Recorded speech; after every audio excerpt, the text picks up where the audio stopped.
Hey everyone, good morning. Today is day 1 of 21 days on tapping for recovery from fear. And before we get started, a couple things. When you ask to join the group, there's 2 questions. And one of them is, are you okay being introduced to the group? And then the other one is, are you willing to take responsibilities for yourself for the videos? So I'm letting people join. But if you are in this group, just by virtue of the fact you're in it, just take responsibility for yourself when you do any of these videos. If you realize strong emotion comes up, just keep tapping. Just trust the tapping. Strong emotion surfacing is a really, really good sign. It means you've targeted the emotion. So just keep tapping. And if you have a particularly sticky topic that there can be a lot of emotional stuff with it, please get yourself proper help so that you're guided, so that you feel like somebody has your back and you're safe doing this. So if you have strong emotion and you're not used to feeling really strong emotion, somebody else can hold that confidence for you. Hey, you're going to get through this. Because I think we all need to know that. I know for myself too, when I first started feeling strong emotions, it freaked me out. Like I was like, I don't know what to do with this. But in tapping, it's such a good sign when you're feeling really strong emotion. But just keep tapping, just keep tapping, just keep tapping. You don't even have to say anything. If the strong emotion occurs, just keep tapping until you feel soothed. So anyway, let's just get started. I wanted to do day 1 on tapping for judging ourselves for our fearful thoughts, because I say this all the time. Hey, Osama, glad you're here live. I am waving at you. So I say this all the time.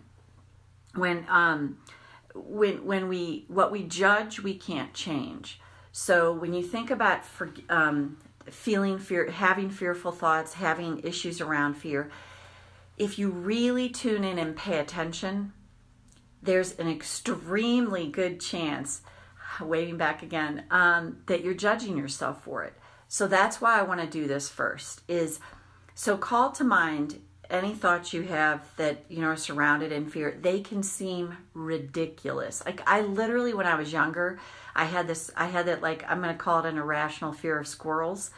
I remember when I was 13, I was in Florida with my aunts, and we went to this place called Homosassa Springs. I don't know, even, it was a phobia where it started from. And I grew up in a place where there are tons of squirrels. And it's funny that I live in a place now there's really not a lot of squirrels. Hey, Emily, glad you're here too. But I felt like a freak because I had this fear of squirrels. And so I'm at Homosassa Springs in Florida with my aunts, and I have these marshmallows in my hands, and I'm going to go feed the crocodiles. How interesting. The crocodiles, feeding them didn't scare me, but squirrels, it was kooky. So, but I judged myself for it. So that's the key. And then this squirrel started following me, and I ran, bolted back into the building, and went through the glass doors, and they were full-length glass doors, and the little squirrel is sitting there waiting. And the woman's like, oh, he just wants the marshmallows you have. But I felt like a freak. And that's what I'm talking about. Something like that you'd really judge yourself for, that it's a fear that you have and you think, oh my God, I'm a freak. So call to mind fear that you have, whatever it is, and really think about the self-recrimination, the judgment about it. And even if it's an extreme fear, if it's a fear that, you're like, well, who wouldn't be afraid of it? Just tune in, because it's really, really likely you're judging yourself for being afraid. And that's what I want to start with today. Karate chop. And always take responsibility for yourself when you tap. As I said in the beginning, keep tapping if the strong emotion comes up.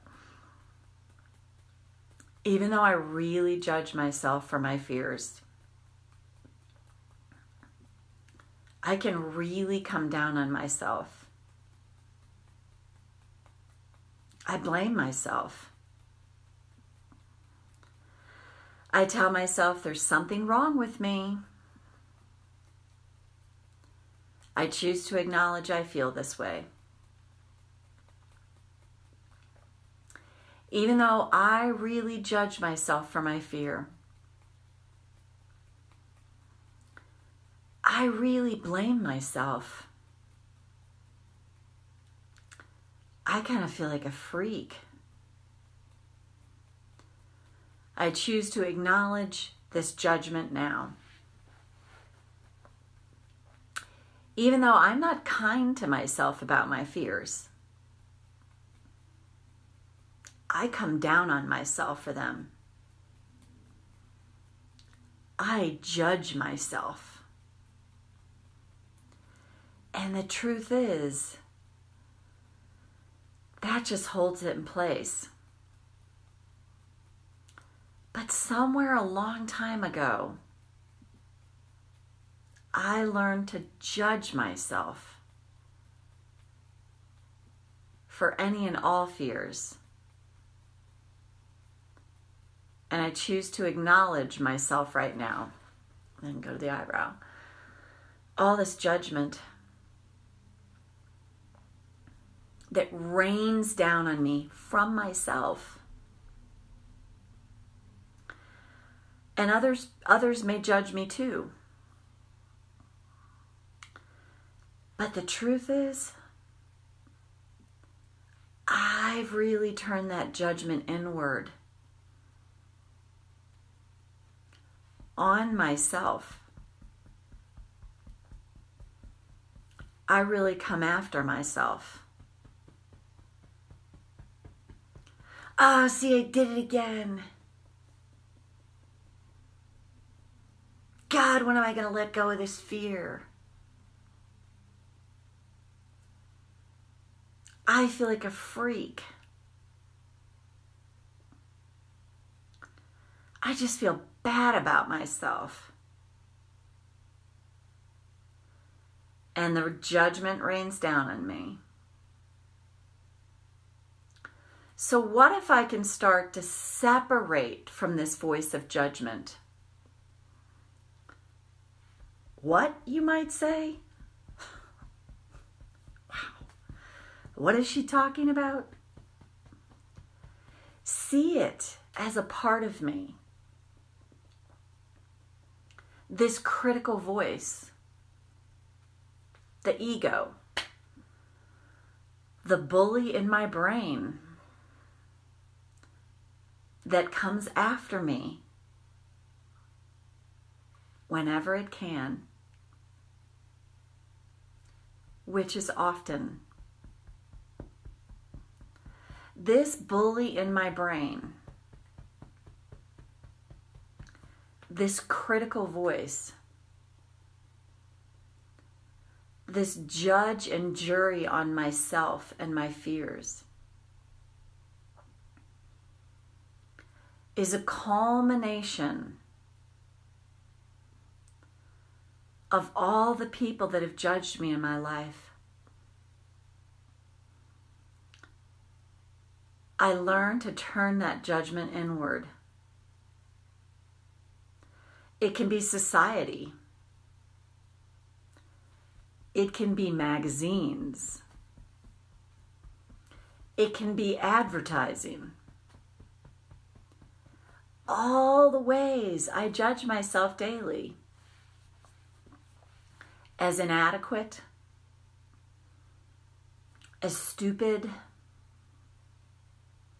as bad or wrong. And all of this self-judgment really serves to elevate all of my fears. I've been faithful to my fears because I was taught to be. But I like the idea that I could release the judgment of self because I have fears. Let me try this right now. I have fears. So what? I have fears. Who doesn't?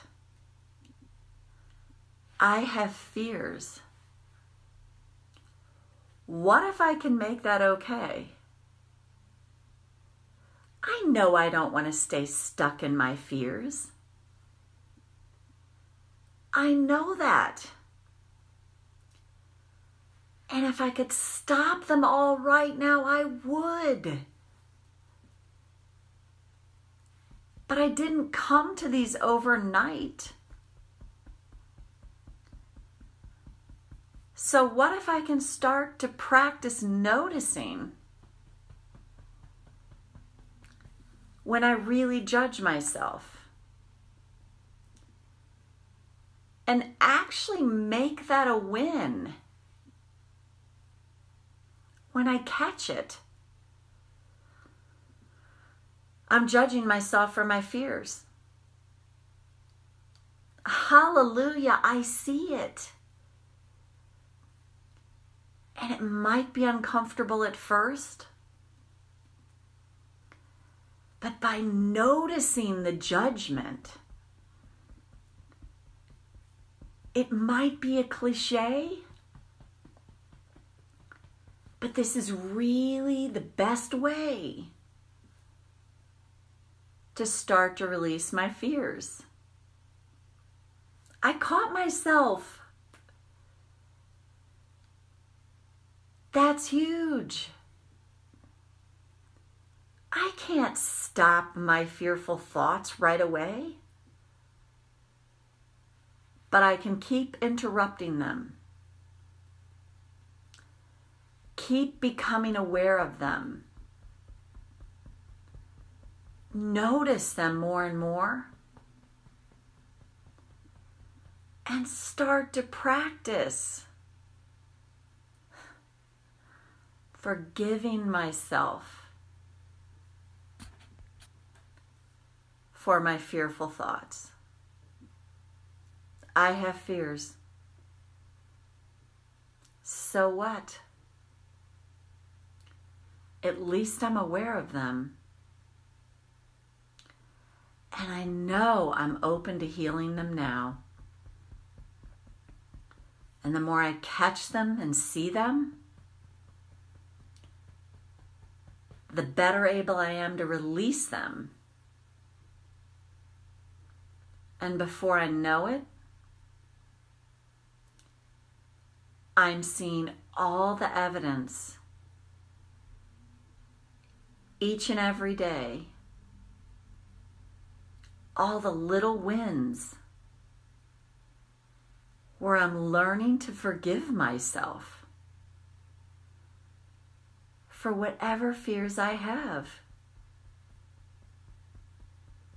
And then almost magically, my fears start to ease up. And that's a huge win. And then take a breath. So this one to me is one you could do every day. It's huge to catch yourself in the act of fearful thoughts. It's true. We just learn to become faithful to our fears. We were taught that. I mean, my God, I have a freaking PhD, and it's like, I take myself out all the time, and I'm like, oh God, and then I catch it. But the thing is, how quickly can we recover from it? And it doesn't mean in the beginning you're going to recover quickly. And I say this all the freaking time. Repetition is the mother of skill. When you notice it and go, oh my God, I caught it. Okay, but I caught myself sooner than I ever have. Okay, I caught myself, 1 second sooner than I did before. Those are wins. So really start, especially during this 21 days, start to notice the ways, the awareness you have of it when you catch it, even if you can't change it, the awareness alone is actually a step to changing it, and it is the most important first step. So Osama, happy you were here. Emily, glad you were here, able to make it live. Hope you found this helpful. And then we'll see you tomorrow. And again, post your fears, and I will get to them over these next 21 days and after. Thanks so much. Have a great rest of your Sunday, Monday, if you're in another, depending on the country you're in. That's it. Bye for now. Bye, Osama. Bye, Emily. Bye-bye.